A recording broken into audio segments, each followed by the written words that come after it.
welcoming in to now Caroline Moore, Vice President of Parents Defending Education. Caroline, great to have you on the show today. Thanks so much for having me, Stacey. It's good to see you. And we have a really great bit of work that you guys are engaging in over at Parents Defending Education. It's defendinged.org. That's your website if people want to check that out. Talk to us about your civil rights complaint that you filed. Yes, we're talking about Burnsville, Minnesota. We filed a civil rights complaint last week, early last week, about an affinity group that I know you and I have talked about. These are groups in high schools, middle schools, elementary schools that are supposed to be students gathering to learn about a common interest, maybe learn about, science if it's a science club or a politically affiliated club, or just a club to learn about, the background other students in the student body are experiencing. In Burnsville High School, they have an affinity group called the Indigenous Student Council. And this is different than the regular student council in the high school. It's a student council that's only for students that identify as Native American or Alaskan Indian. And while it's great that there's a club dedicated to this, you can't have clubs that are only for a certain population of the student body. Everyone needs to be welcome, or else it's a discriminatory action against other students that aren't welcome to attend.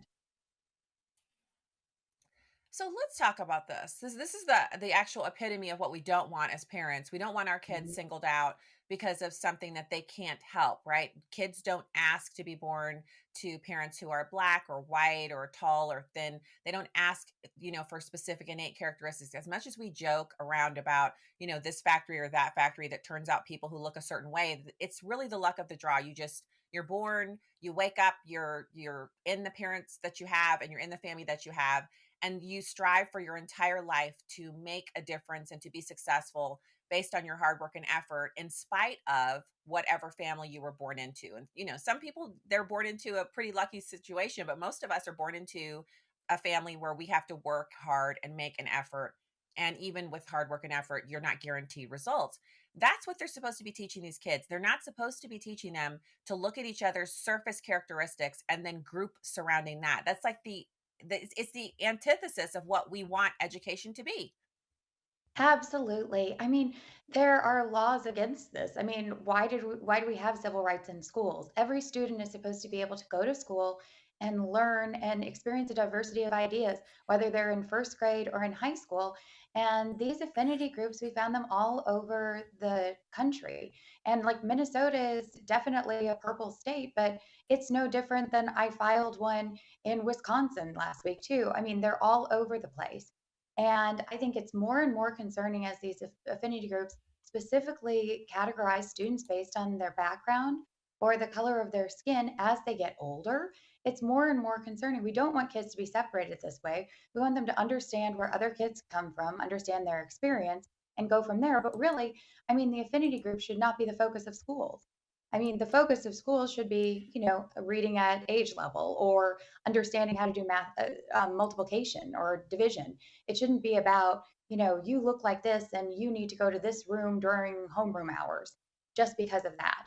And keeping other kids out. It's just not the way that, I don't know, you and I were raised. And so it definitely shouldn't be that way in 2024. No, we weren't raised that way. I remember the clubs were, I specifically remember future business leaders of America because those were the kids who were also in debate team, and they were like grown-ups in shrunken down bodies, and they were always like carrying around briefcases, and they all had that super large calculator.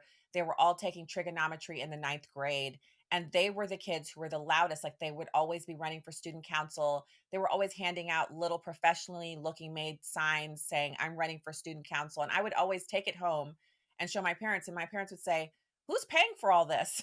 I'm like, "I don't know. I don't know who's buying these Absolutely. signs, but but that's the clubs I remember. I remember cooking club, and then, of Hmm. course, if you were in sports or band, right? Or I drama or I do something not like remember that. Yeah. anything. Yes. Oh, of course, there was theater. Yes, theater. I don't remember any clubs based on race. There were no black clubs. There were no. Now, I do Absolutely remember not. in cooking club, there was a bit of a Filipino dominance there because they knew how to make egg rolls, and we would actually like have whole months dedicated to egg rolls because that's all we wanted to eat. But it wasn't a Filipino club. It would just happen to be that some of those kids knew how to make that stuff. But I mean, all jokes aside, the answer here is that parents need to get involved, right? I mean, to put a stop to this, I think the complaint that you filed is appropriate to bring attention to it and to get government intervention because it's against the law. But at the end of the day, if you don't want these clubs at your kid's school, it's up to the parents, right? Absolutely. It really is up to the parents. And we're a parental rights organization. We're pushing for parents to advocate on behalf of their children because they know their children best. But we file these complaints because it creates a paper trail. Whether the Biden administration looks into these, like basically what the point of these complaints is, it says to the Biden administration, hey, this is going on in this school district and it's not okay. You need to investigate and figure out, are there other trainings going on that teachers are going through? Are there other discriminatory actions? So it's really, like you said, bringing light to it. But it's really up to the parents to, figure out what's going on in their own backyard. And by learning about this, maybe it'll make people think, gosh, I wonder what's going on in my school. And that's our hope that we expose things, bring awareness, and help parents advocate for their children. Yeah, you know what's interesting about the advocating and the deeper issues? Because when you say, is there anything in the curriculum? Well, I kind of feel like there is. I feel like they're very thorough. The teachers and administrators get together and they work on these things and they make sure that they're going to have coverage for anything that they're teaching. It's going to span across the spectrum. It's not just going to be in one area. They like to reinforce it. So I'm pretty sure the affinity groups are explained to the kids in a curriculum setting, and then they're reinforced by the teachers as being good things. Parents Defending Ed, you have a fantastic website. It's defendinged.org. I'll give you the last word here, Caroline. We're always so grateful for you showing up here on the program. Good to see you again.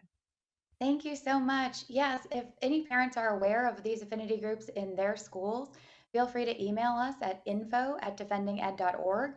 All tips remain anonymous, and we go ahead and file open records requests and find out more about what's going on in your kids' schools. This is so great, and I'm especially grateful for the fact that when parents are out there doing their best in the school building and trying to make change, they can also use your resource to see what parents across the country are dealing with, and they can submit their tips to you and see it kind of escalated because taking it into this civil rights complaint is appropriate at this juncture.